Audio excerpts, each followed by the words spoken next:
Let's talk some basketball now. Go to the NBA with B.J. Bass. He was going to be on our show last week, but we had bad weather and inclement weather on Friday, so we ran his show. So we bring him up here today on Monday at quarter of 6 here on the Artie Clear Show on the new Victory WIFI 1460. B.J., how you doing, buddy?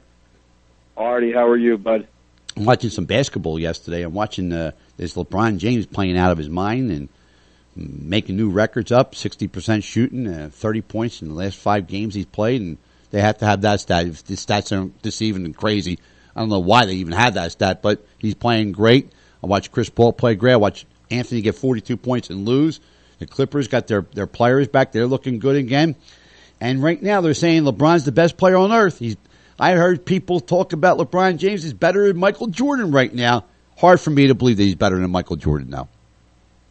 Yeah, I mean, he does a few more things on the court, but I grew up watching Jordan, so it's tough to say that anybody's better than Jordan's him. I mean, he was incredible, man. And the other thing is, defensively, a lot of people don't realize how good Jordan was. I mean, him and Pippen, they were like pit bulls out there. All defensive team for a lot of years, both of those players. And that's really where a lot of their stuff came from. They lock guys down and they get out in transition. And LeBron's good too. I mean, he's solid, but he's not always guarding the other team's best player. And so that's where I think Jordan probably gets him. Well, put it this way: in today's day and age, LeBron James, who has one championship, could win more than one in his career. He should, and he will win more than one in his career, but he's a little bit of a different player than Michael Jordan. He takes the ball inside, and that's why he's shooting such a high percentage, because he's taking the ball in the paint and scoring on some short jumpers or layups or dunks and all that. But I guarantee you that Michael Jordan would eat him up and chew him out and spit him out in his best days and LeBron's best days. Playing one-on-one, he couldn't cover Jordan to save his life. He's nowhere near close as Jordan. The other big thing is just the mental aspect. I mean, LeBron, he got over that hurdle last year, in winning the championship. But before that, I mean, there's so many times where he deferred, and he still doesn't make shots to close out games, and he's his free throws have gotten better, but you could tell that he's in certain situations he doesn't want to go near the line. And Jordan was just a killer, man. I mean, he loved that end of game situation. And LeBron's gotten better, but they're not even close right there. If he wasn't gambling on the golf course, Jordan, he would have won 8 championships. They say, listen, you're a maniac. You're losing $75,000 on the darn golf course. You're giving the NBA a bad name. Get the heck out of the NBA for a year and a half. Go play baseball for the Birmingham Bulls for about a year and a half. Play some double minor league baseball and go from there. But you can't be gambling and playing on the golf course and playing in the NBA. So you got to go for and get your name quiet down a little bit, and then we'll bring you back in. So he wins 3 championships and go back for a couple of years, wins 3 more championships.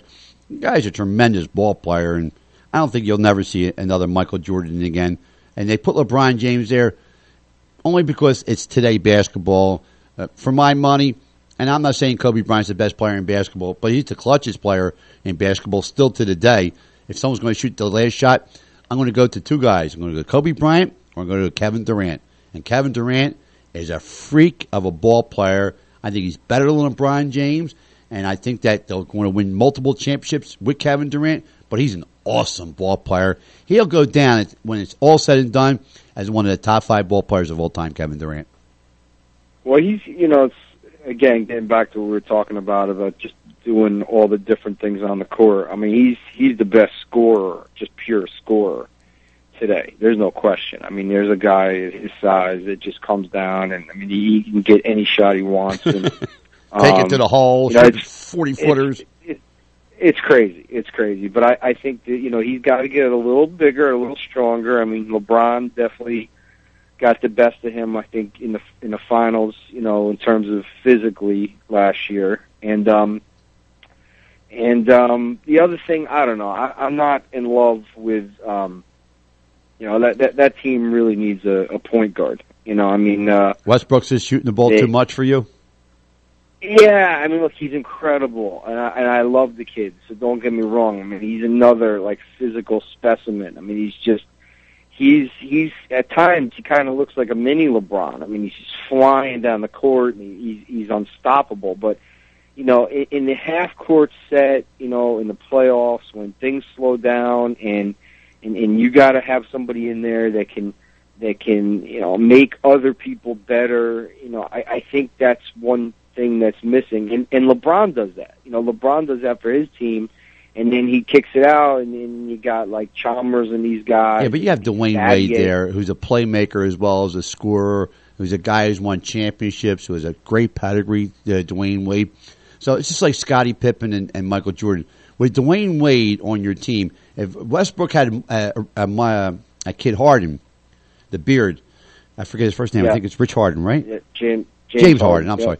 And with James Harden, he don't want to pass it either. He wants to shoot it. So they had to get Kevin Martin for him just so he wouldn't shoot the ball coming down the stretch.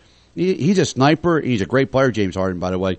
But they do a lot of one-on-one at the end of games with Durant or Westbrook. And Miami does the same thing with Dwayne Wade or LeBron James. But what Jordan did over all those players was he would be the brunt of their offense, but knew when to pass the ball to get that open shot to a sniper like Paxson or Stevie Kerr or B.J. Hodges or B.J. Armstrong or Craig Hodges or something like that. He knew how to defer the ball where he's not deferring the ball, LeBron, nor Kevin Durant. Once they get the ball in their hands going down the stretch, they're not looking to pass. They're looking to shoot where Jordan can shoot and pass. That's why he's more special than both of those ball players.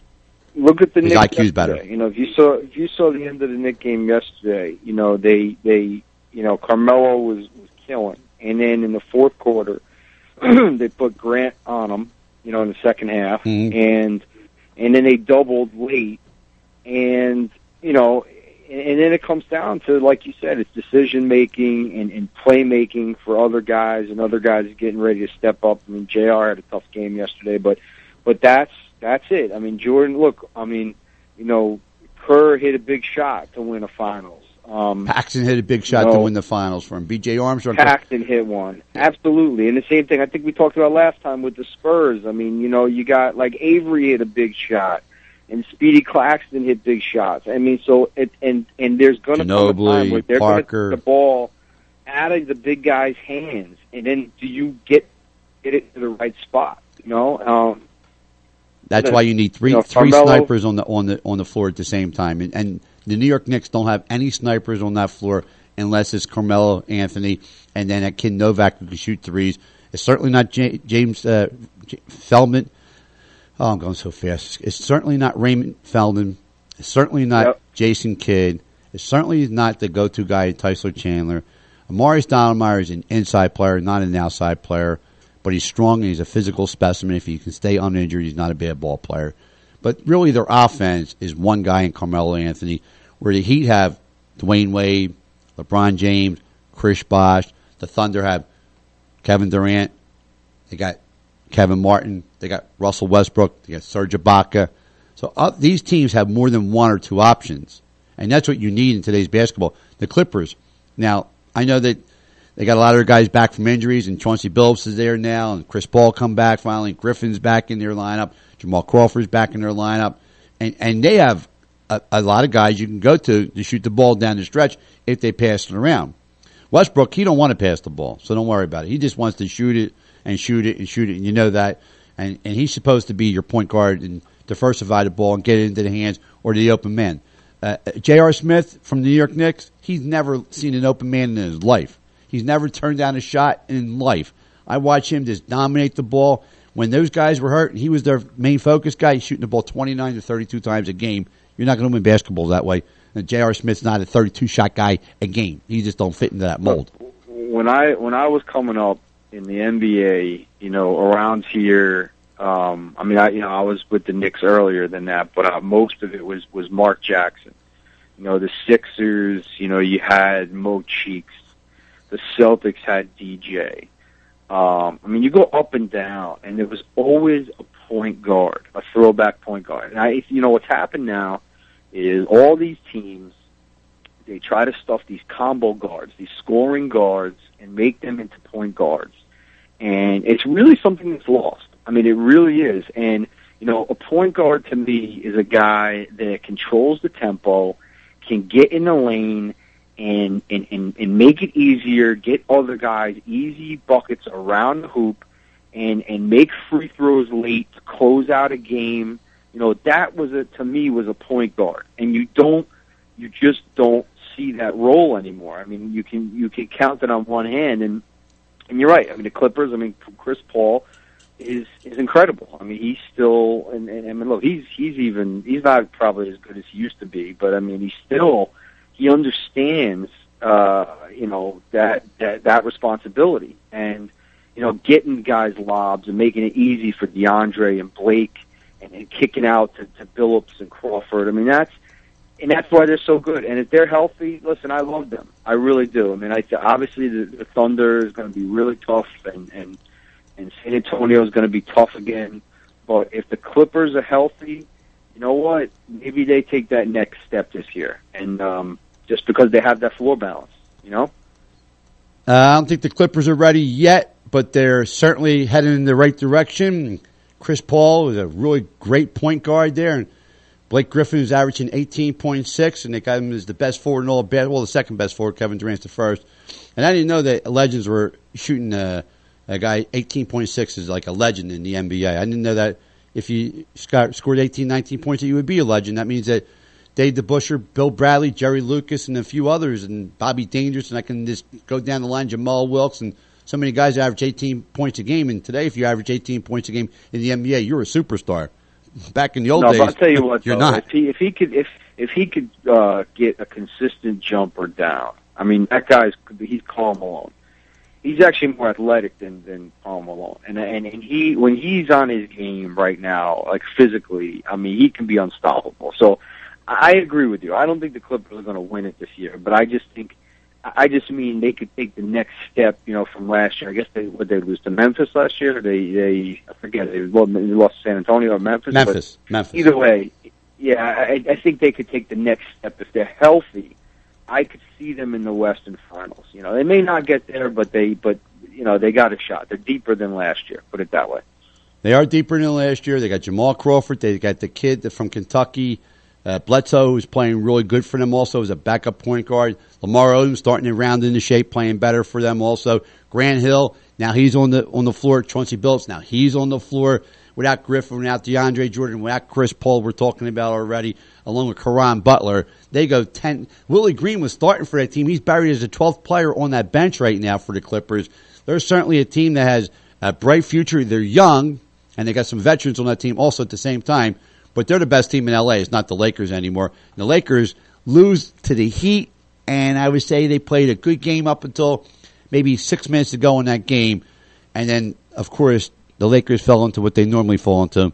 Is the last 6 minutes of the game is Kobe Bryant shooting the ball and looking for nobody, where he's been trying to do the opposite during the game. But when he sees his crunch time, he has tunnel vision. It's him and himself only, and that's not how you win basketball games.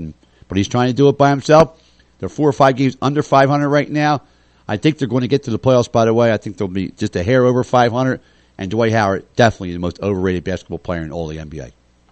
Well, let me leave you. I know we're probably up against it. And yeah, we got to wrap. But let me say this. I think, we talked a little bit last week. Ego gets in the way so many times, and decision making. And the fact that they didn't bring in Phil with this team, whatever the reason was, ownership, the owner's son or whatever it was, and it's just, everybody wants to make a call and look like a hero, but just do what you got to do. Bring in the guy you should bring in, and because with this team, it would have been a perfect fit in terms of, the style of play and managing the different, egos that are involved. And I never, from the minute that they brought in this coach, I never liked that. So, they're over there. It is true. It is true. Well, BJ, I want to thank you so much for being on the show. It's BJ Bass here, NBA authority, knows all about the NBA basketball. And give out that beautiful basketball playground that you have. Basketball. I'm down at Basketball City in Lower Manhattan, and we got to get you down there, Artie, to do a show from down there, and you guys can follow me on Twitter at BJ Bass 2. Well, that's fantastic, and you're always one of our favorite guys to talk the NBA here on the Artie Clear Show. The Victory, the new Victory, WIFI 14.